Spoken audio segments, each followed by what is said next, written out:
China. China's economy. Oh, all the Yeah. numbers? Oh, okay. China population, it's persons in the millions. So you have 1,343.24 persons in the millions. For the GDP, this is actually in US dollars, billions of US dollars, 6,989. Then the GDP, which is their PPP, or I think it's product pyramid purity. Purchasing power parity. That's what it was. Purchasing power parity. Or that could be in a way the GDP per capita as well. It's like on the first one that we're talking about a country as a whole, right? But then we're going to talk about people. So I want to stop here because look at that. China, the GDP of China is the biggest, okay? The highest. But per capita is not as high as in other countries. Wait a minute, GDP, here, as in other countries. For instance, middle class, more people are middle class and more people are able to purchase more in Brazil. But you look at the GDP, it's much lower than the one in China. Nonetheless, as a person, as an individual, I am able to buy more, okay, than in China, in general terms. So it's per person. Of course, China has got an enormous population. So if we talk about numbers in general, the middle class in China is bigger than the middle class in Brazil. But the purchase capacity that a regular middle class person has got in China is lower than in Brazil, for instance. But still, the tendency, as we saw in the video, remember, about China, the growing middle class of China, it keeps on growing at a pace. It's amazing. Okay, so we see here the growth, and then the land as well. So it's kind of like how many mobiles you have and the access to the internet as well is another indicator of the country if it's globalized or not. For instance, in Cuba is an example of a command economy, still a dictatorship, okay, for many years. So they do control the internet there. It's very hard to have internet access of quality. They can see things, but it's limited. Even in China, where do they have a much bigger internet access? No. The government, more than in Cuba, Okay. but the government controls a lot. And actually, they banned now in August. They banned Facebook. Google.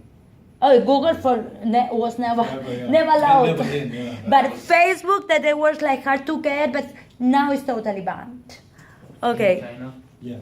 In China. They banned it completely. They say why? Yes, because it's another way of like central control of the government. Yeah. Because those economies are in the transition in a way. It's like a mix. Global Competitiveness Index, that's what I was telling you about. How productive people are. The same amount of hours, how effective, how productive they are, how competitive they can be.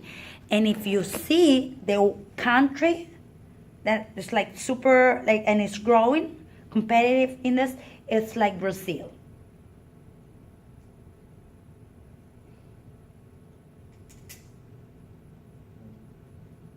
So on the ranking, notice that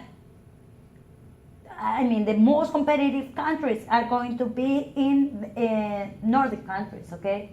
Think about Norway, Sweden, Finland, all right? Super competitive, it's on the top of top, okay? So actually, if you say 58, it's actually less competitive than 53, okay? We got this?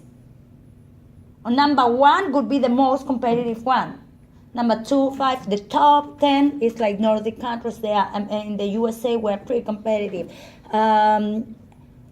Austria, Germany, okay, very competitive. Here we see Brazil that is racing from 58 to position 53, 51 to 56. China is becoming like pretty competitive, okay, it's position 26. And then we got Russia, who is like decreasing.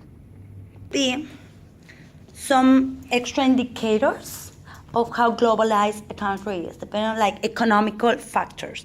So now, let's talk about cultural perceptions, cultural dimension. Hofstede. Kalani, please. Can you indicate one of those dimensions? Hofstede. Here we are, some of those, like power distance, we have proximity that we added, individualism, collectivism, masculinity, more masculine, less. The index of uncertainty avoidance that we covered the other day as well with the video, long-term, short-term orientation, and indulgence. So masculinity versus femininity. And for all of them, though, you really have to go to the comparison at the bottom, like see and compare country scores. Right there in the middle, yeah. You really have to go to that and put in 2 different countries. Perfect. So why don't we take the one that you did? These things only exist in comparison. Correct. Okay, so which one did you choose? I compared the United States with Australia and Egypt. Oh, very good. So we have United States of America. Okay. We are going to compare it with Australia. Very good. And then Pretty much close. Yeah, I was kind of surprised, let's see. So especially with the individualism. That was not my experience in Australia at all. Yeah. So, power distance. There is more power distance here in the USA than in Australia. Not much though. Not much, it's similar. It is, all of them are actually very, very similar. But it makes sense to me about the power distance if I think like more towards the south of America, much more that part of that is much more traditional. I can see more power distance over there than on the west coast. Versus Australia, which is like pretty young country with the colonism.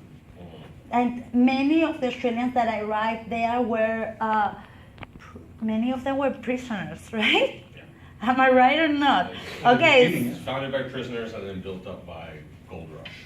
Correct. Okay. So it's like it's pretty low. Individualism. Wow, it's the same. But Australian, if we think as well about like how enormous the countries, the land is. In many areas, you don't see somebody like in kilometers and kilometers and kilometers. But it's related as well to the culture. Well, it's like culture. 93% of the population lives on like 10% of the land. 93% of the population lives in 10% of the land? Something like, it's a ridiculous amount. It's like they only live on the coast. Gold The middle Coast. of that country is empty. Have you been to the Gold Coast? Yes. Nice. I want to go. I've been invited. It's a big Waikiki. Yeah, I want to go. There's other parts of Australia to see. Mm-hmm. What is that of like long-term orientation? How could you? That had to do with their explanation on here was how much the culture or society holds time-honored traditions and how much they take in new things and changes and how adaptable they are ultimately. So, But that of the adaptable is not related to uncertainty avoidance, or? a little bit. It comes up in the breakdown of that. Okay, so Just long terms of term. how every society has to maintain some links with its own past while dealing with the challenges of the present and future. So this one, whereas all the other scores are about high and low, this one is about nominal or active, I think, is what it was.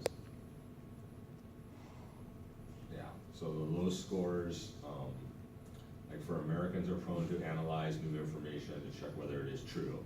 Thus, the culture doesn't make most Americans pragmatic, but this should not be confused with the fact that Americans are very practical, being reflected by the can-do mentality. Correct. Can-do mentality, but it is as well, look at that.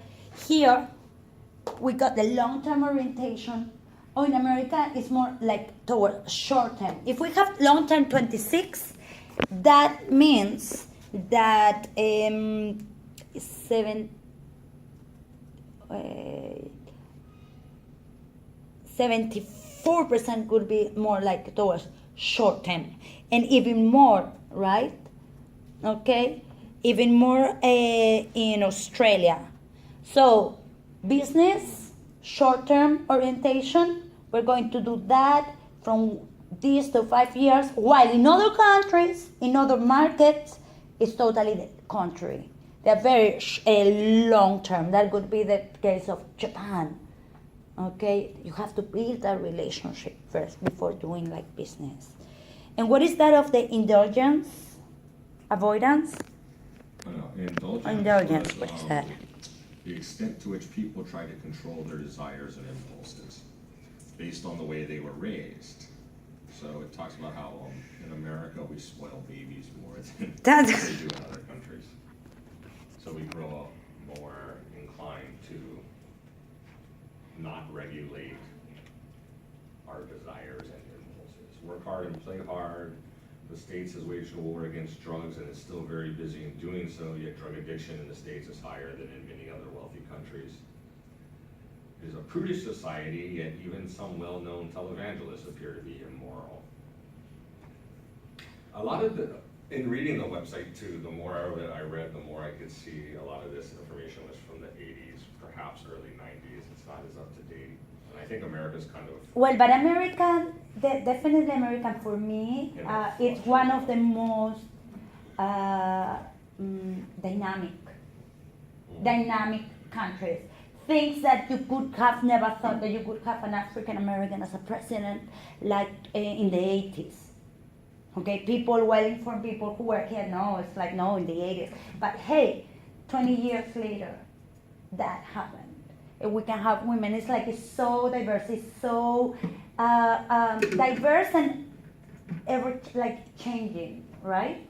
It's very dynamic, very, very, very dynamic country. And it's, again, especially United States, super big and very, very, very diverse in comparison to other more monolithic countries.